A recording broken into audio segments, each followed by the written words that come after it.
always believe that no matter what's going to happen, America will always be there for us for one reason.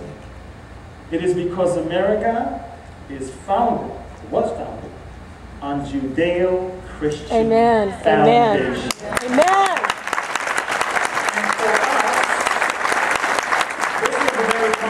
This is a very comforting thing. You know that you understand the importance of having Israel there, not from a political stand only, but from a biblical one. Amen. It's important. Now, the problem is that in light of recent events and recent things that took place, we do not feel anymore that America is fully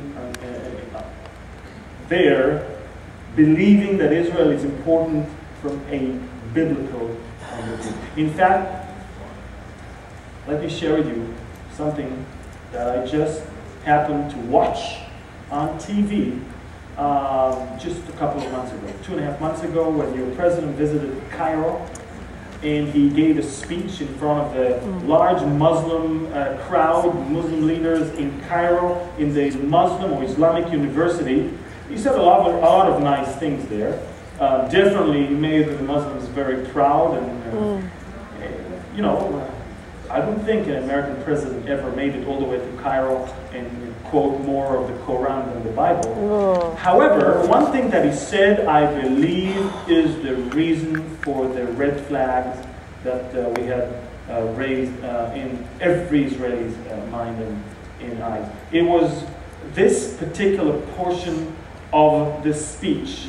When Obama was addressing the Middle East and the Israeli-Palestinian conflict, he said that he is really looking forward to the day when the Holy Land of the three great faiths is a place of peace that God intended it to be, when Jerusalem is a secure and lasting home for Jews and Christians and Muslims, and a place for all the children of Abraham to mingle peacefully together, as in the story of Isra, when Moses, Jesus, and Muhammad, peace be upon them, joined in prayer. That's what he said. He quoted that. Now you see, first of all, as a disclaimer, I actually took this thing from the White House press secretary webpage.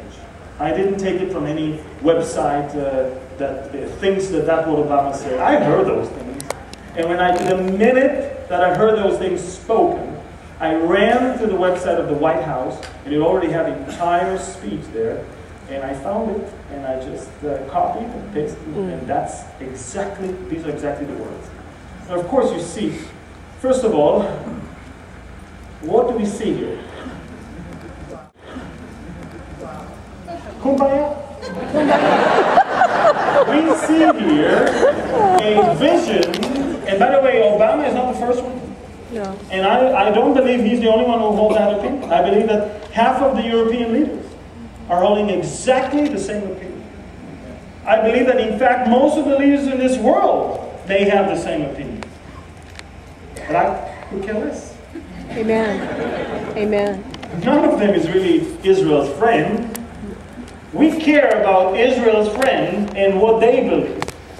And from a country that was founded on Judeo-Christian values, to see you guys going all the way, not you particularly, that God has an army of believers standing there for Israel, supporting Israel, yes. no matter. Yes.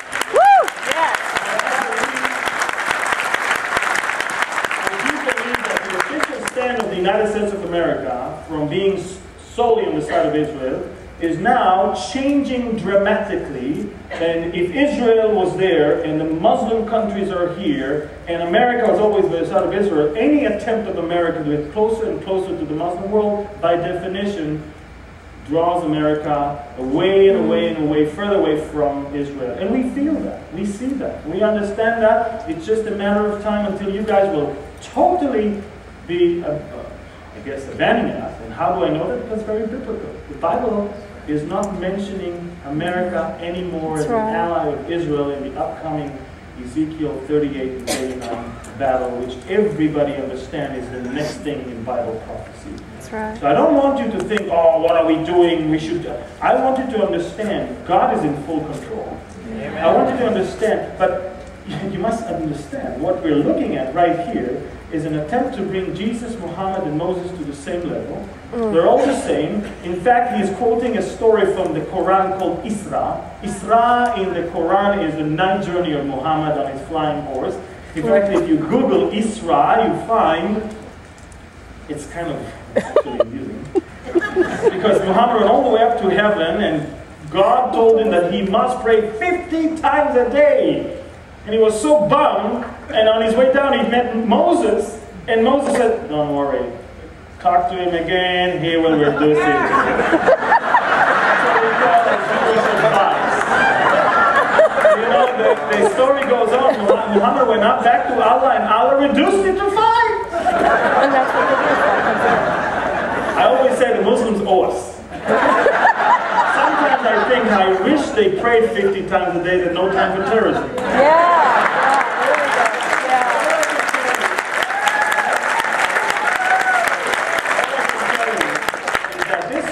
Of course, a story that is trying to portray Muhammad, Jesus, and Moses as just prophets. Muslims believe Jesus is a prophet. They call him Isa. That Moses is a prophet. They call him Musa. And so Muhammad, they believe, is the last and the greatest. But I don't understand. If Muhammad is just a prophet, why would you always mention him in your prayers? La ilaha illallah. There is no God but Allah. Muhammad Rasulullah, and Muhammad his messenger. I mean, do you see any other? Do you see Jews saying, "Way to go, Jehovah," and Ezekiel? Why Ezekiel? Why one prophet if there are so many? But I want you to understand that the attempt to bring Muhammad, Jesus, and Moses to the same level is the spirit, I believe, of this world today. And I truly believe, based on what I understand from 2 Thessalonians chapter 2, this is the mystery of lawlessness. This is already the spirit of the Antichrist that is already at work. That's right. That's and don't be deceived. It is not just the official stand maybe of America today. It will be the official stand of churches, of political organizations, of the United Nations. The entire world is moving ahead towards adopting this type of understanding that will enable someone to rise and rule the world in this kind of one world religion. You understand that?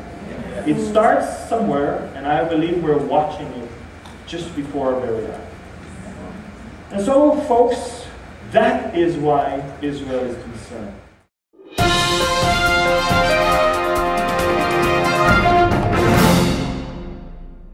This is true. This is true.